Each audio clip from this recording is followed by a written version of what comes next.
3, 2, 1, end of test. Keying with a go.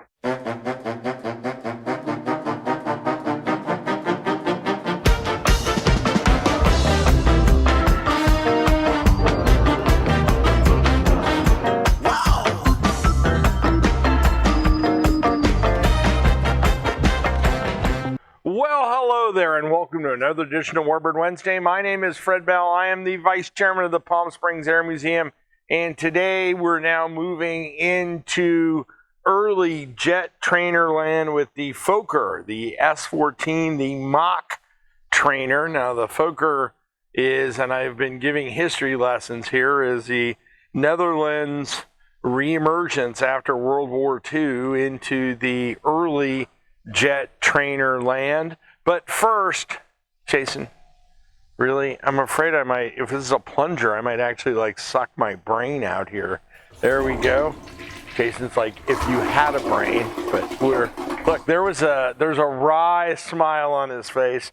Now I'm going to use this F-84, actually a swept wing F-84. It may look like the earlier F-84s with the straight wing, the mock trainer, but it was Netherlands' first foray after the war into jets. Its first flight was in 1951. It was retired in 1967. A relatively low build rate, 21 aircraft, so that's very low. But this is, again, Fokker's jumping back into the military aircraft market. They were very keen on that. And the interesting thing about that is that development started in the late 1940s, but who was driving it, Jason, you will not believe this, it was Rolls-Royce for their new Derwent engine. They were actually doing that, and the reason they were doing that is they were very concerned about de Havilland and the vampire and the goblins, and they didn't want to get blown out of the market. So what they were trying to do is come up with a competitive aircraft.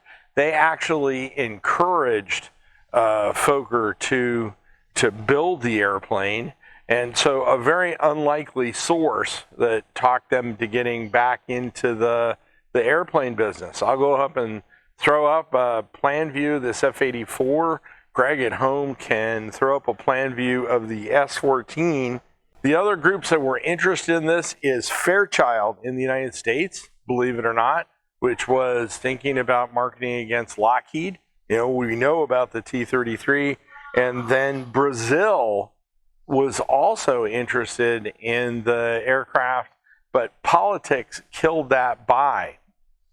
So what ended up happening was it was essentially a Royal Netherlands aircraft. It never went past that, thus the low build rate. Now that takes me to my salute.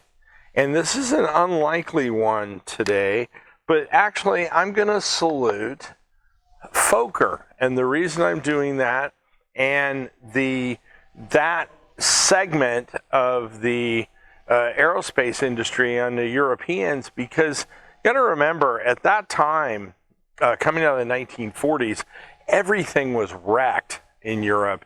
And the fact that they were able to field this aircraft on a first flight basis in 1951 is absolutely staggering.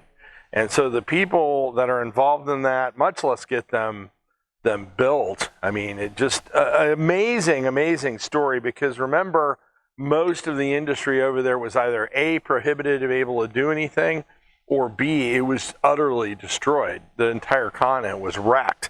So the fact that they got this aircraft built in that time frame is absolutely amazing. And I'm going to salute them today with cheer wine. Am I going to be like cheerful?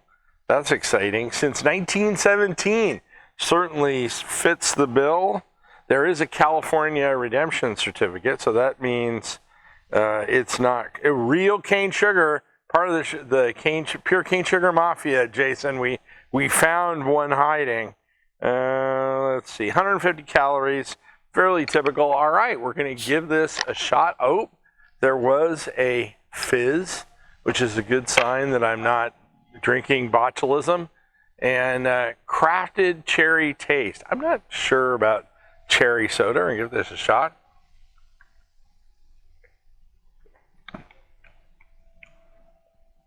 Not terrible. Not great, not terrible. I bet you this one isn't very cold. I bet you if it was cold, it would be more fun. If a drink can be fun. But to Fokker, all the best to you. Here, we'll do one more for Fokker, since it's such a storied name in the aviation industry. All right, I'm going to get shot for drinking all that sugar. So some interesting facts about this aircraft. The landing gear failed on the first flight. The aircraft was heavily damaged, but they did manage to repair it and fly it over at the Paris Air Show later that year when it was debuted. Chuck Yeager flew one of these and actually reported when they were evaluating it for U.S. use that it was quite a forgiving airplane. He really liked it. This was, instead of inline seating, this was side-by-side trainer setup, which we've seen before, which is fairly consistent. It was repowered later by a Nani 3 engine. I hope I pronounced that right. If I didn't, which gave it more thrust and more power. But that didn't change the fortune of the aircraft.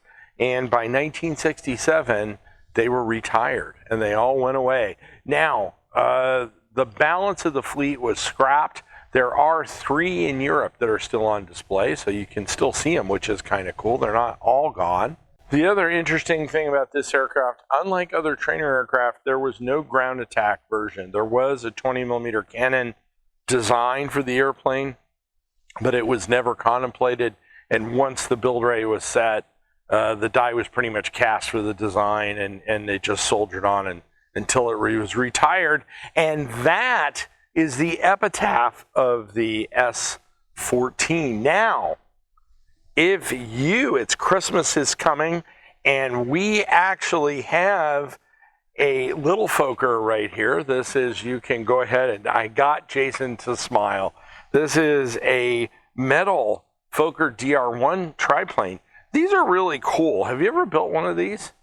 These are neat. End of the day, I have to build one of these things. Very, very cool. Detail on it is great. If you have a little bit of an older child, young adult who has interest in these, go ahead and click on that link. We'll happily, or if you want to build one, you can build a whole fleet. Click on the link. We'll happily send them out to you for Christmas. If you came across us on social media, if you found us on YouTube, give us that subscription. Forward us to the fans that you know like one-take aviation videos. That's what we do.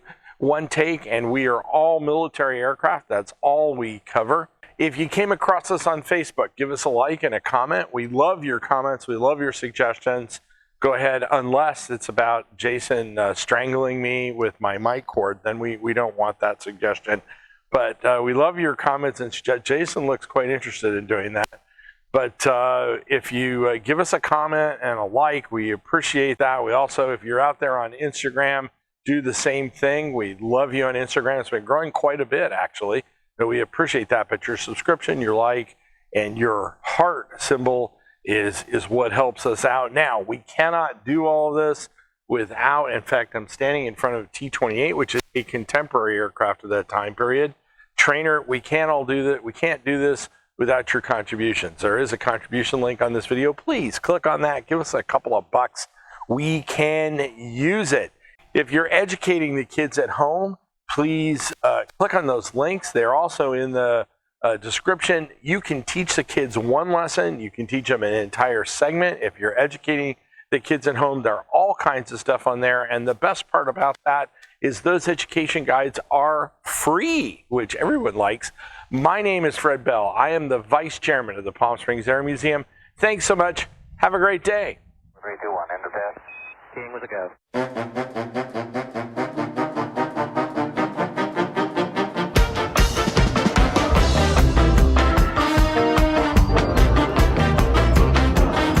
Wow!